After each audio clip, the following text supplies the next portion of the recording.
This podcast is supported by Progressive, a leader in RV insurance. RVs are for sharing adventures with family, friends, and even your pets. So if you bring your cats and dogs along for the ride, you'll want Progressive RV insurance. They protect your cats and dogs like family by offering up to $1,000 in optional coverage for vet bills in case of an RV accident, making it a great companion for the responsible pet owner who loves to travel. See Progressive's other benefits and more when you quote RV insurance at Progressive.com today. Progressive Casualty Insurance Company and Affiliates. Pet injuries and additional coverage and subject to policy terms.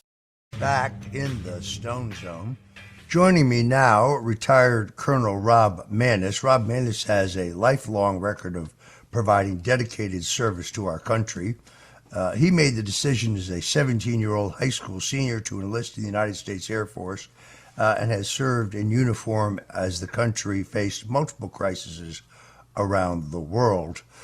He worked his way up from the enlisted ranks to be a full colonel and retired from active duty in 2011, ending his military service of more than 32 years. Now, we only have about 15 minutes in this segment. If I read his entire biography and all the service he has rendered to this country, we'd use the whole segment and we wouldn't get to talk to Colonel Maness. So I'm going to skip through this, other than to say that Rob Maness is one of the gentlemen that I look to for analysis of any geopolitical or geo-military question.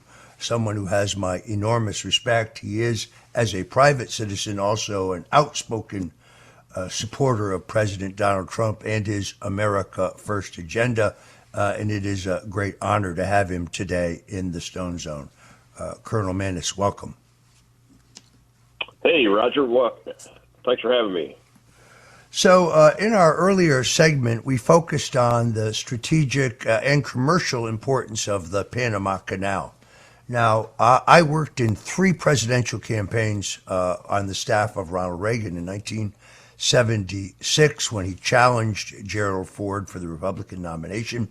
I was the national director of youth for Reagan, working directly for Senator Paul Laxalt, the national chairman of our campaign. In 1980, when I was the Northeastern Regional Director for Ronald Reagan's presidential campaign, handling New York, New Jersey, and Connecticut. And then in 1984, when I handled those 3 states, plus all the states in New England, all the way to the Canadian border, plus at the recommendation of President Nixon, the Reagan campaign also assigned me Ohio on the theory that if you took one large state and you kept it out of Walter Mondale's clutches, that he could not possibly win. Remember it very well. Nixon told Reagan, assign Ohio to Stone, he said. Stone's an animal. I always considered that a compliment. But Ronald Reagan was right when he warned us that this day would come. Tell us what's going on today in Panama and about the strategic importance of the canal and the canal zone. Well, from a national security perspective, I think most people know, but especially those of us that practice that as a profession, that it's the largest choke point for Navy traffic, U.S. Navy and international Navy traffic in the world. We're risking lives to protect the international traffic in the Red Sea.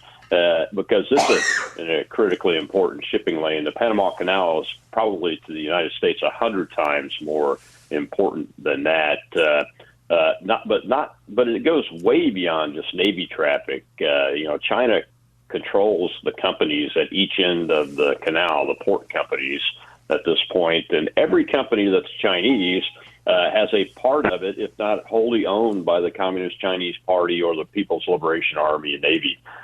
So it's extremely important that we get control of that back. And I think the president had lined up, President Trump had lined up to have a company buy those ports, but China's obviously pushing back against that deal. But you know what else is going on? Economically, I don't know if you guys talked about this in your last segment, but we're trying to expand our liquefied natural gas, LNG marketing, out to new markets. And the Panama Canal is crucial to that because the LNG exporter capability in the United States it's on the Gulf Coast in Louisiana and places like that.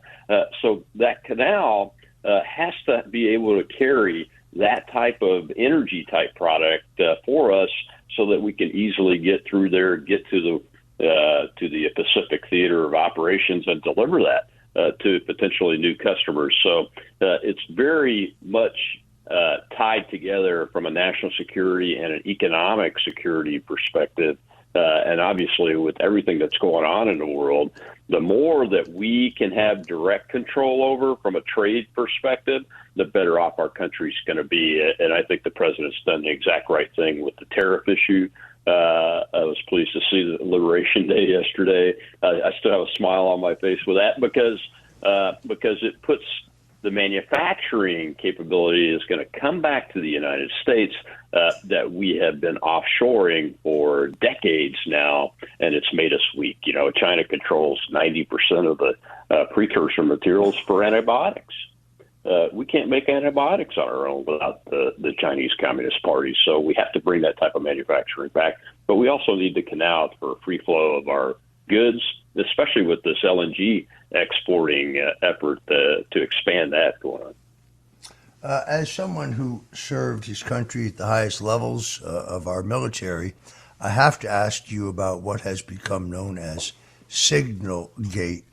Now, I'm amused to see senators like Mark Warner of Virginia, who I went back and looked. He had no problem whatsoever when Robert Malley, a high-level Biden State Department official, was sharing classified documents with the Iranians. He actually never even got fired. They just suspended his security clearance. They also let his Confederates who were involved in the transfer of these classified documents to Iran continue in their positions at state. He never said a word. When Hillary Clinton got caught sending 30+ thousand classified documents over an illegal computer server located in her bathroom, once again, not a peep from Mark Warner. But now he's in a lather about a signal exchange in which, based on what I've seen, no classified information was exposed. Give us your take on Signalgate, if you will. Well, let's talk about the information itself. There's been a lot of angst about that and lathering up, as you said, with Senator Warner and his ilk over that information. None of that information was classified, not one iota of it. There were not enough specifics in that thread for anything to be classified. But even if Secretary Hegseth, and that's the information that most people are talking about, is what he put into the chat, or his phone did, put in. He is the original classifying authority on there, just like President Trump is the overall original classifying authority for every single piece of classified.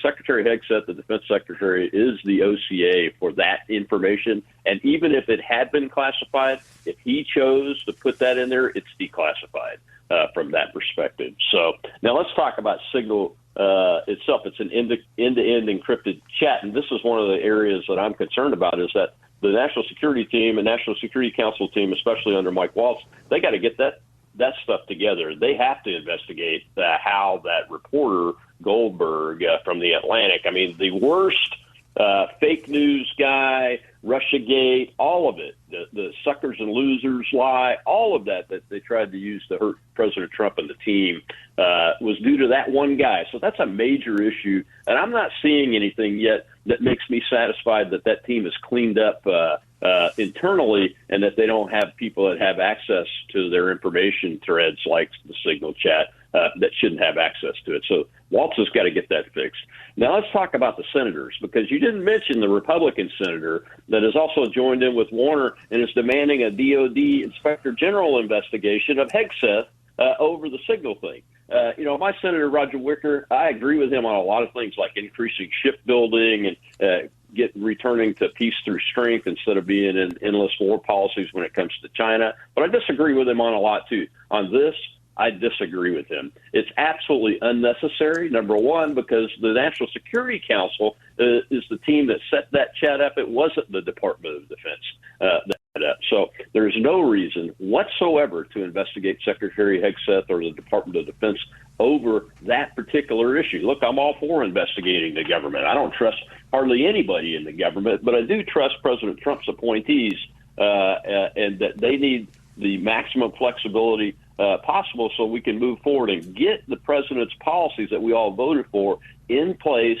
and throttled up so that they're running appropriately, and calling for investigations when it's not necessary is just the wrong thing to do. This episode is brought to you by Loom by Atlassian. Are you feeling stuck at work?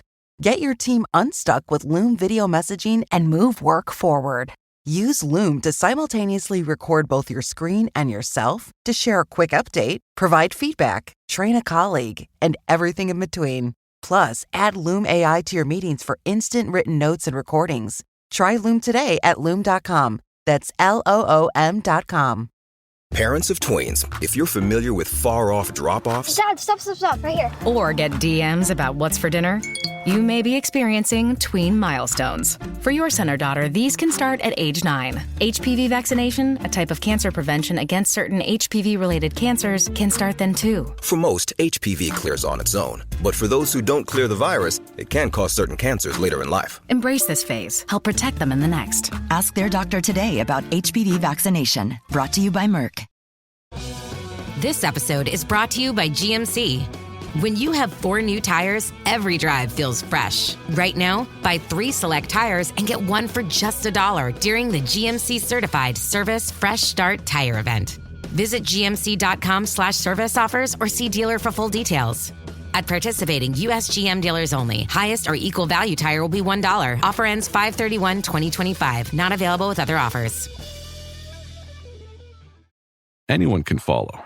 It takes something special to be an original, which is why the 2025 Lincoln Navigator SUV arrives with new ways of surrounding you in luxury, including the ultra-wide 48-inch panoramic display and the multi-sensory Lincoln Rejuvenate experience.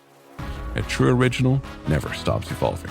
So meet the 2025 Navigator, the original that's all new and better than ever. Learn more at Lincoln.com. Lincoln and Navigator are trademarks of Ford or its affiliates.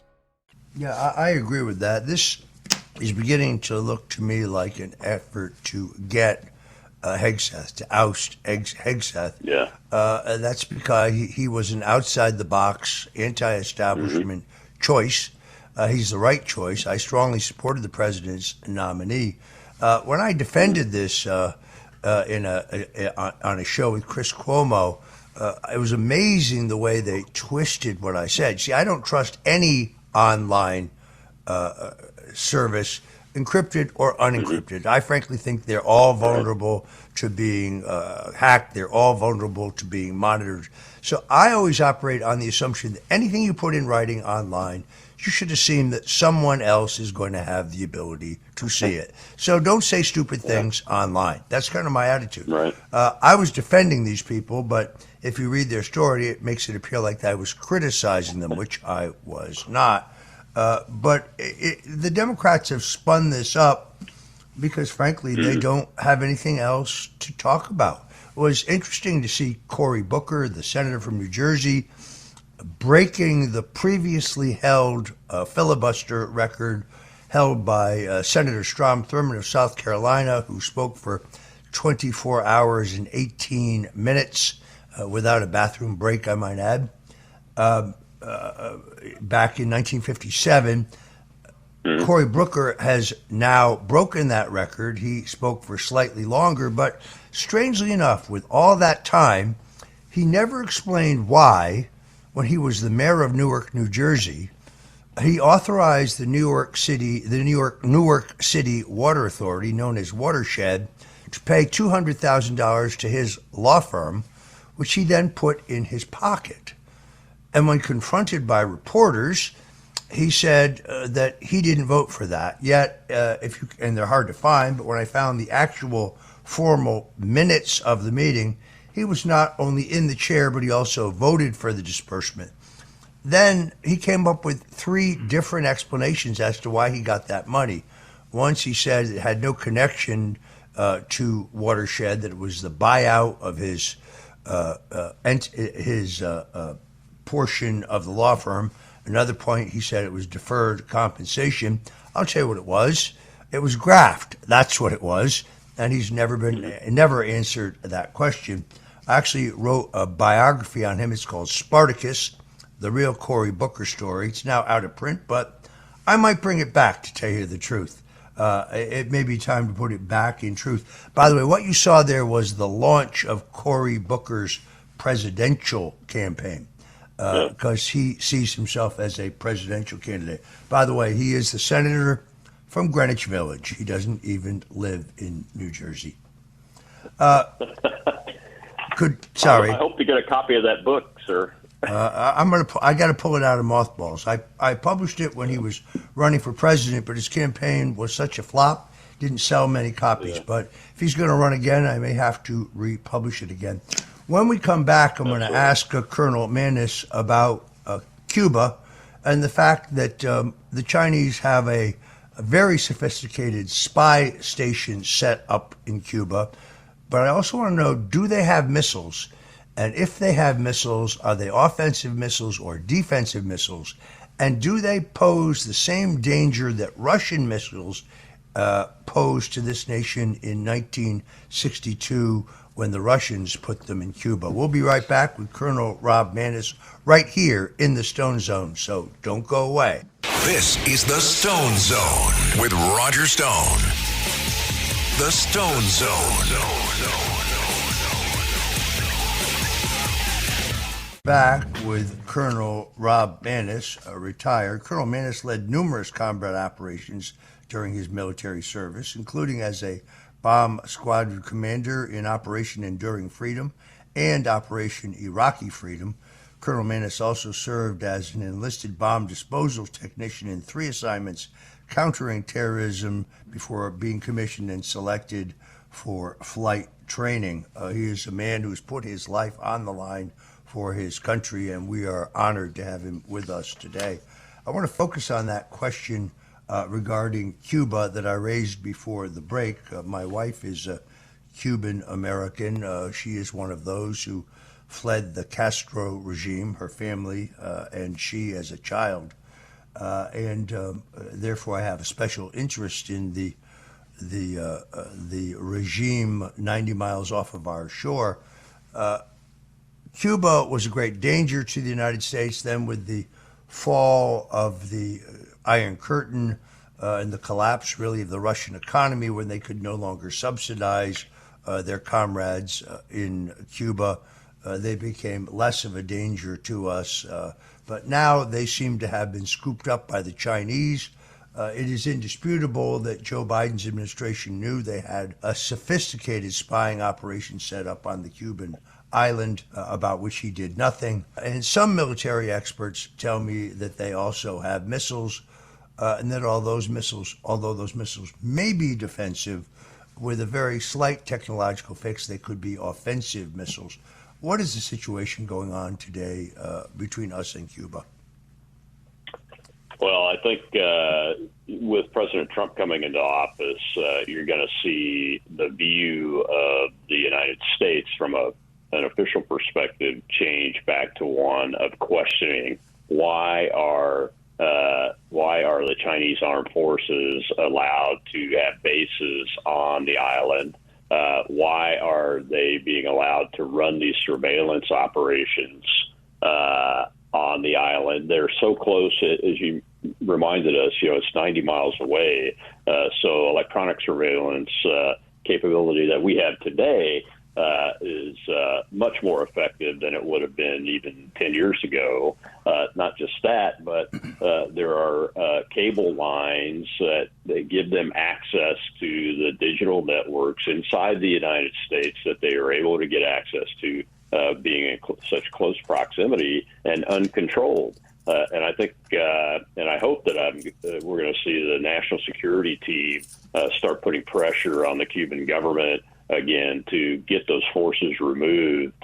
But one of the one of the conflicting issues, though, is the Russia-Ukraine war, Roger. And as the president tries to stop the killing over there, I wish it could happen tomorrow because that's going to be a conflicting issue when every time we talk about China being 90 miles away, the other side gets to talk about, well, we're letting, Russia, expecting Russia to allow NATO to be right up against its border. And so that kind of debate will get generated out of that. But knowing President Trump, he'll ignore that and push through to take care of the interests of the United States of America in both of those situations. And I'm so glad that he's in office because we're going to stop.